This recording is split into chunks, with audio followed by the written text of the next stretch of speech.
focus not on being their best friend, focus on being the one that's getting them better results. Conquer local. It's really a breath of fresh air. Good times. I help leaders go from anxiety to authority under pressure. And then let's go and get it. It's an ecosystem. The hardest part here is going to be getting me to shut up on this one. Conquer Local with Vendasta, hosted by Jeff Tomlin. Welcome to the Conquer Local podcast. Our show features successful sales leaders, marketers, thought leaders, and entrepreneurs who will inspire you with their success stories. Each episode is packed with practical strategies as our guests share their secrets to achieving their dreams. Listen in and learn highlights of their remarkable accomplishments and get tips to revamp, rework, and reimagine your business. Whether you're a small business owner, a marketer, or aspiring entrepreneur, the Conquer Local podcast is your ultimate guide to dominating your local market. Tune in now to take your business to the next level. I'm Jeff Tomlin, and on this episode, we're pleased to welcome Joe Ingram. Joe is a renowned sales expert and a consultant with over 30 years of experience and with over $1.7 billion in sales to his name. He's revolutionized sales techniques across various industries and excels in simplifying complex strategies, making them accessible to professionals of all levels through his engaging edutainment approach. I love it, blending humor and real-life scenarios. His expertise spans many industries, offering comprehensive guidance to sales teams, business development teams, and service and management teams. Beyond the automotive realm, Joe's prowess extends to diverse sectors, including real estate, software sales, moving companies, chiropractors, and automotive, consistently delivering remarkable results. Get ready, Conquerors, for Joe Ingram coming up next on this week's episode of the Conquer Local podcast. And his podcast is Sales Genius. It's Joe Ingram joining us here in the Conquer Local podcast. How you doing, Joe? Welcome. I'm doing amazing. Thank you for having me on. Completely honored to be here. Well, honored to have you. How you doing? Things are good, and the sun's out. It's about 70 degrees, so I'm okay with that. Yeah, you would be. I'm in northern Canada. I'm not 70 degrees, but I won't complain. California, we don't know what weather is. Yeah. Right. Well, I'm not complaining. Like it's supposed to change during the year. What happened? Yeah, I know, right? So, well, we tell ourselves that the seasons are rejuvenating. That's the positive spin on the ice cold winter. Well, hey, really, it's awesome to have you here. I love having the sales guys on my podcast and talking about sales stuff. Hey, you've got a fantastic background. You started in the automotive space. And so tell me a little bit about the path, from there to where you're at now, what that looked like, and how you got from A to B. Sure, absolutely. So I cut my teeth in sales selling, candy bars for Little League, but nobody ever counts that for baseball Little League. But you had to do that. That's sales. Yeah, that's sales. It is. It's hardcore sales. Yes. But it teaches you to play your warm market to your advantage.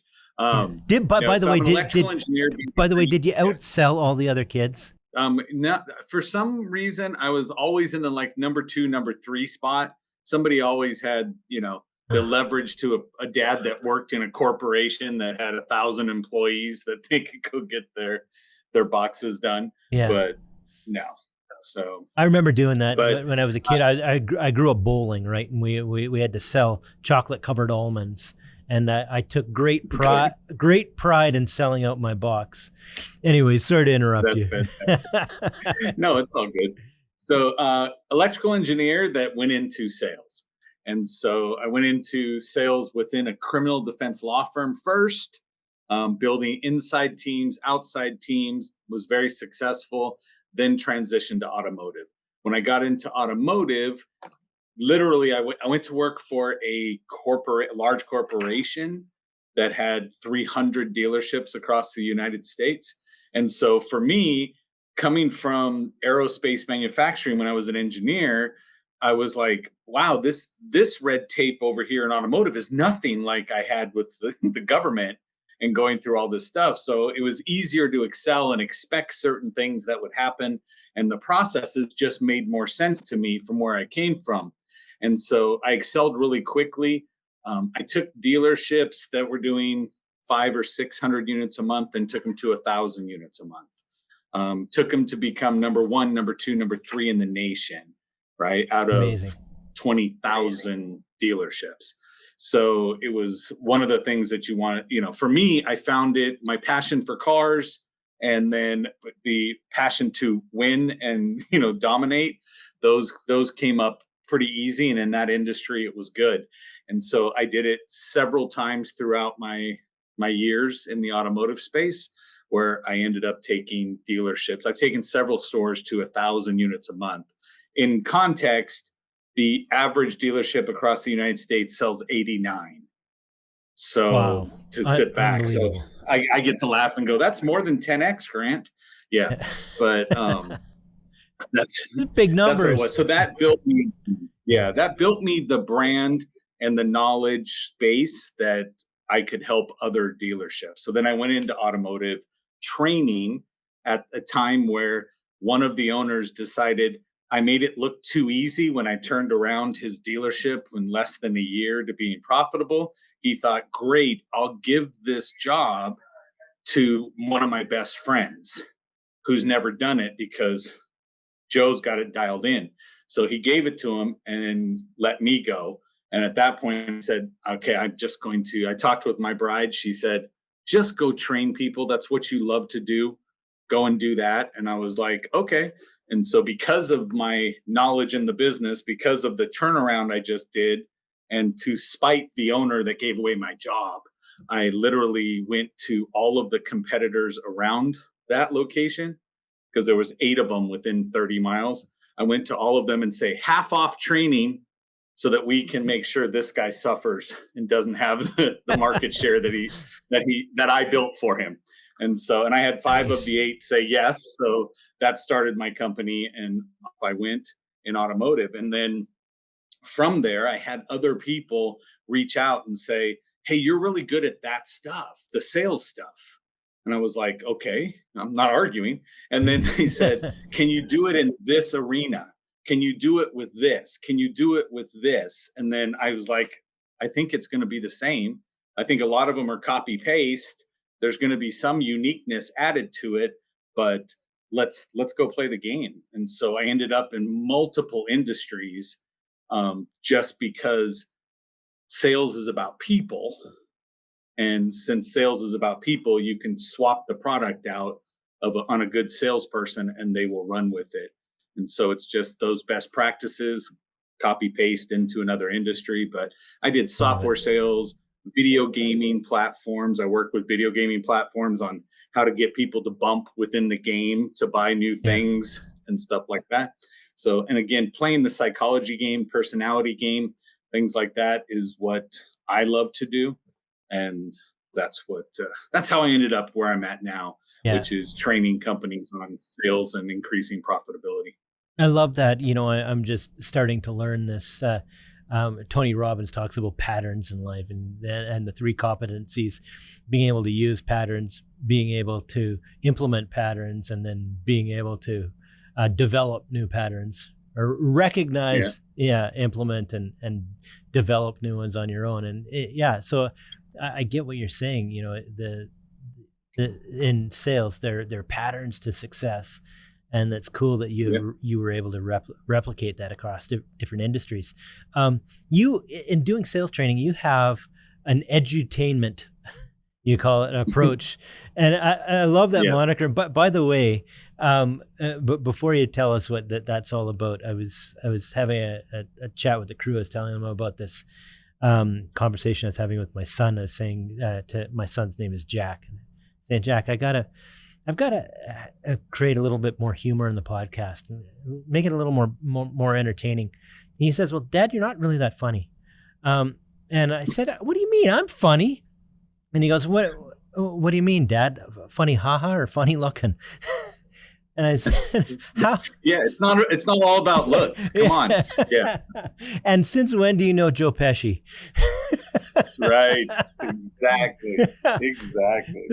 Tell us about the edutainment approach. So it was something that I instinctually do as I went through life, Okay. In my house, you had to be a smart aleck. You had to have humor, right? I learned from my dad early on, who owned his own business, when my dad owned gas stations, but people Yeah. would drive 3-4 miles out of their way in the morning commute to come pull into the driveway. And I've been pumping gas since I was 7 years old, working there. So all of a sudden, these people pull up and they pull into the full serve side, honk the horn. And I'm like, you want gas? They're like, no, I need to talk to Joe Sr.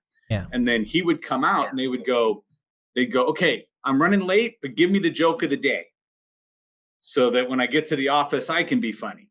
Right. And Love it. so he would come out, tell them a joke, they'd laugh, and then they'd go another mile or so and get back on the freeway and head to work.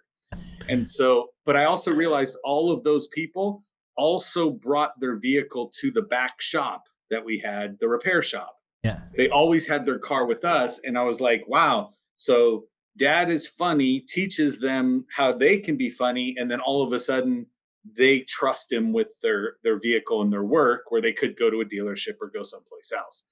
And Amazing. so for me, I was on a live stream with the actor Glenn Morshower. He was in 24 and a whole bunch of other shows. Yeah. And he looked up and he said, Joe, you are the personification of the word edutainment. And I was like, wow, thank you. And I go, I have no idea what that means. And so I sat down and then I looked at it. It's education and entertainment put together. And then when he said that, I was like, wow. And I look at everything I do. I always start trainings. If I'm going to educate you, we're going to laugh. We're going to have fun. And because the second I can get you to laugh, if you laugh with me, okay, or even at me, I'm okay with that. But if you laugh, it checks the ego.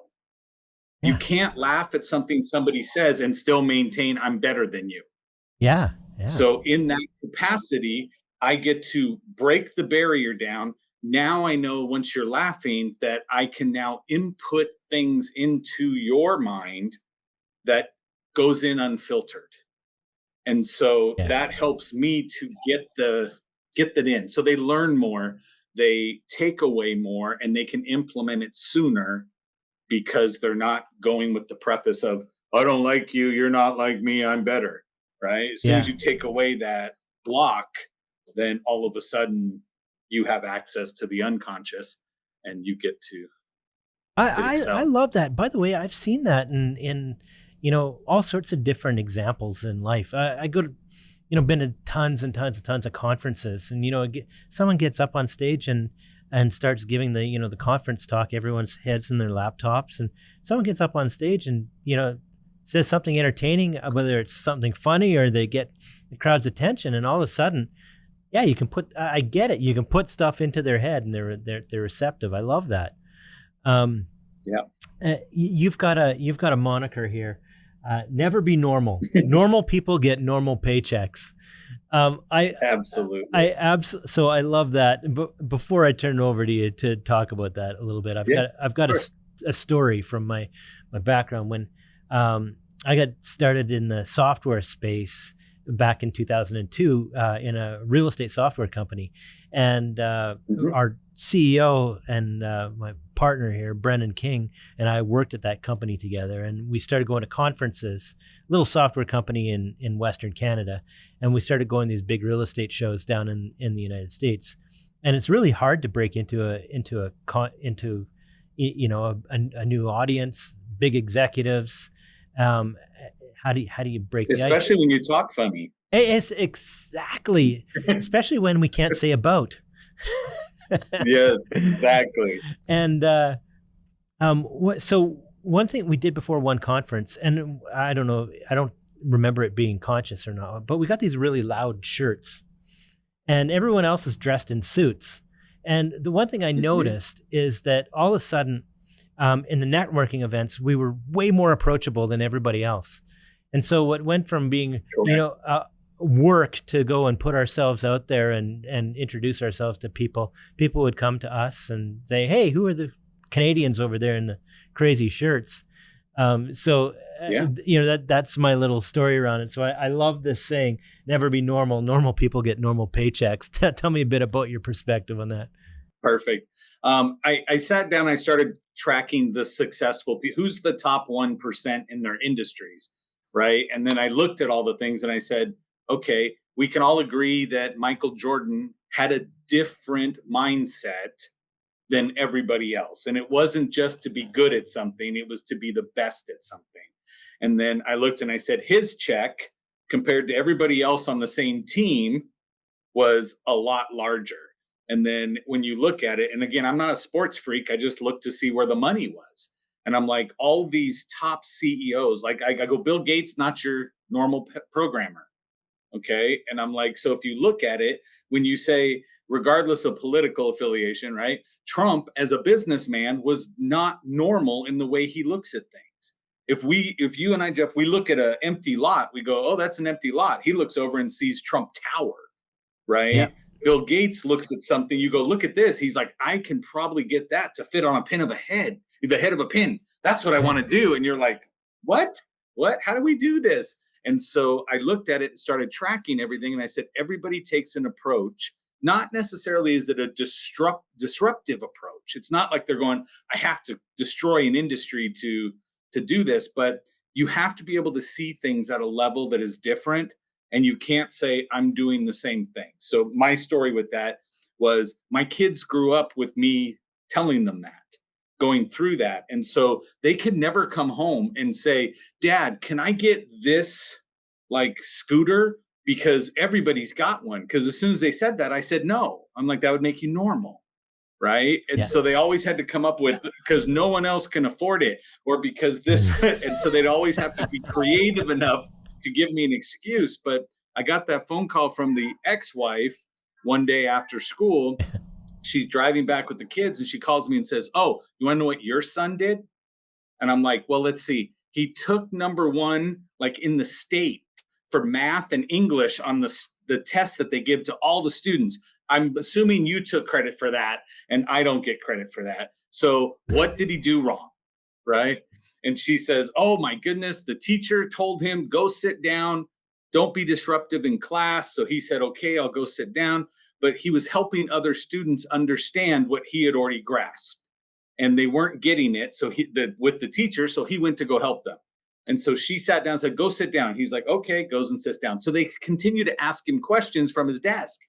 And then she says, she looks at him, she goes, Mason, she's like, seriously, sit down and be normal for 5 minutes. And he looks at her and he goes, I'm going to sit down and just be quiet because I think that's what you want. This is like 5th grade. And he says, because I believe that's what you want, but I can't be normal. And she's like, don't talk back. He goes, I'm not being disrespectful. He's very well spoken. He's like, I'm not being disrespectful. He goes, I will just sit here. And she goes, be normal for 5 minutes. He goes, I won't be normal. And she goes, do you want to go to the office? He goes, normal people get normal paychecks. And I can never be normal. And so she wrote him up and sent him to the principal's office. So they get this thing back. So as Thanks, she Dad. says that, I'm sitting there as his mother's telling me that. I go, hell yeah. Right. And she goes, what? And he's sitting next to her and he goes, told you he wouldn't be mad. And I was like, you realize why he got sent to the principal's office? She goes, why? I go, because he called out the teacher who's normal. And that made her say, you need to go someplace else. I said, I am so beyond proud, you have no idea. Oh.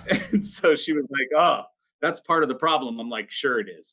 Not to put you on the spot, but can you think of a time when either your team or someone you've been working with has sort of challenged the status quo in either their marketing or their business practice, and it created a sort of an outsized reward for them? Yeah, absolutely. So like one of my clients right now, so everybody knows AI. We all talk about robots taking over the world, right? And stuff. But the earlier adapters to something. So when I got access to ChatGPT, I jumped right in. I called another guy who's a sales trainer on the East Coast, and we were giving it the same question to see if we got the same answer. Right. And we started embracing it and going through. And then I have clients that are like, I'm not giving my business to AI. And I'm like, okay, so normal is what they're thinking. Don't give it to it because they're afraid of what it's going to do with nobody checking it. So I went and created mini coaches, right, that are all AI based. So it requires the employee to ask the coach for the question or to write an email or to do things and give it to them. And it'll give it to them as if it was me coaching them. So I built that out. That's not the never normal part. It's the client who goes, let me try it. I'll do that because it has people involvement along with the AI.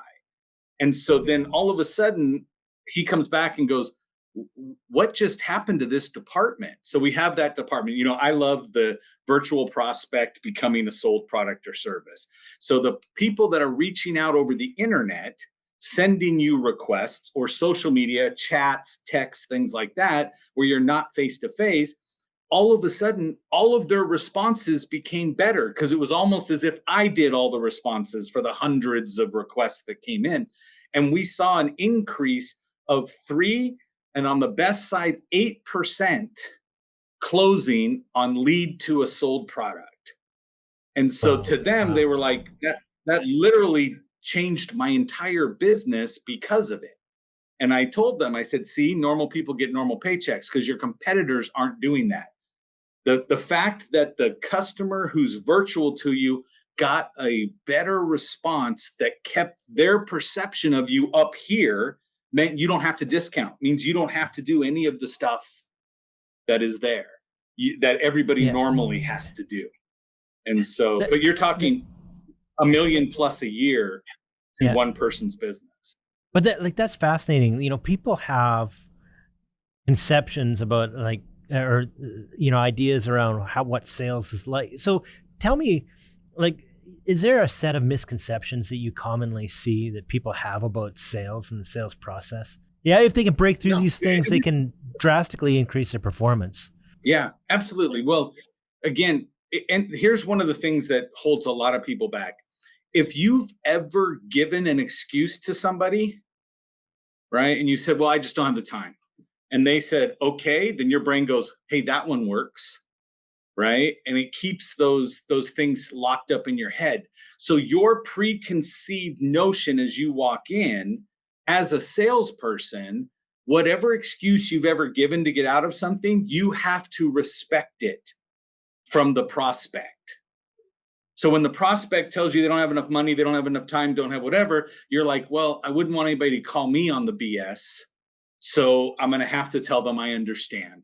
And that's it, right? Most people view salespeople as a hurdle to getting a product, which is why the models of Amazon or eBay or somebody works better, because we took out the fact that you're being sold to so obviously. And so to me, the answer is, if you view sales as bad, right? And I'm not one of those people that go, oh my goodness. And trust me, I come from automotive, right? So everybody thinks the used car sales guy is out to just take your head off, and their hands in your pocket the second you say hi. But it's not that case. And my goal is transform everybody's sales process to be more communicative, as opposed to being more, do you want to buy or not? And I think that's where we lose a lot of people, is that our intentions are wrong, which means they feel it and they decide they don't want. I can't do anything with you. I tell people 4 steps: like, listen, believe, and buy. That works for every friendship you've ever had, any relationship you have with a spouse, right? Whether your kids get along with you, right? All of these things happen, but it's the same thing in sales. If I don't like you, we're not getting to sold. We'll get to sold 23% of the time. And that's because you're the only one with the product, or you made it cheap enough for me to tolerate you. There you go. Right. But the rest of the time you have to, the 77% of the time, it's because you started with the made it through the listen, and then I believe what you're saying, and now I can trust you enough to buy. Joe, I love your perspective on things, and entertain, be humorous, be different, don't be normal. And your approach, the way that you think about sales and what sales should be. Give the audience 3 takeaways. And if there's 2 or 3 things that you want them to think about, leaving the conversation here, what would those things be? So I'm going to tell you guys right now, the way you communicate face to face does not work on email, text, and phone. Okay. And most people don't realize that. I have to change my language in every one of those mediums. Yeah. And so, as looking at that, again, you're texting somebody only if you've already known them and met them can you get a visualization of that person. Okay. And so I tell people all the time, you need to be in the direct communication with somebody, but remember the medium. So that's the first thing I'm going to say, because your language has to change, right? The second thing I'm going to tell everybody is that you are responsible for results. Okay. I do not believe sales is a relationship game. Okay. I argue with all the big wigs that go, it's all about relationship. I go, it's all about results. My relationships come after I've consistently delivered you results. So focus not on being their best friend, focus on being the one that's getting them better results. And then the friendship will actually be real. Because I don't want to say, give me a check because you like me. Right? Yeah. I want to say, give me a check because of the ROI on what you get from what I do. Yeah. And so that's what I look at and say, you need to be focused on that one. Right. And then the third thing I'm going to tell everybody is understand, this is the takeaway. It's not about who you are. It's about who you need to be for the prospect to buy from you. Okay. So we are all cut from the same cloth.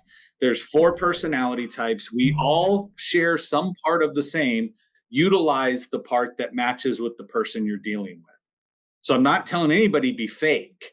I'm saying utilize that part of your personality that person needs you to be so that they can feel comfortable enough to buy from you. Instead of going, I'm me, take it or leave it. Well, great. Guess what? You sell 20% of the time because you can only relate to 25% of the people and not all of them are ready to buy. Love it.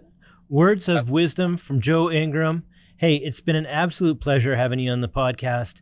If people wanted to reach out to you, continue the conversation, how do they connect with you? So the easiest way to find me anywhere on the web is go to thegeniuslinks.com. So genius, links.com. That's a link tree page. It's got sample training. It's got a link to every social media site, products, all kinds of stuff that are there. And then for your listeners, Jeff, if they go to the very bottom, I'll make it active when we get off of the show. At the very bottom of the page, they'll see a box that doesn't look like it has anything written on it, but it very lightly says secret stuff.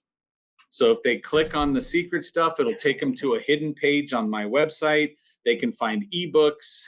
They can find presentations I've done, other videos and things like that could help them get to the next sale. I love it. It was an absolute pleasure and honor having you on the podcast and learned a lot from you. Hope that we can do this again in the future. I'd love to have you back and keep picking your brain. And I know that the listeners would as well. Perfect. Thank you. I'm completely honored to be here. I'm glad you made time for me. That was a great conversation. Joe Ingram, my best to you. Thank you, buddy. Appreciate you. Wow, there you have it.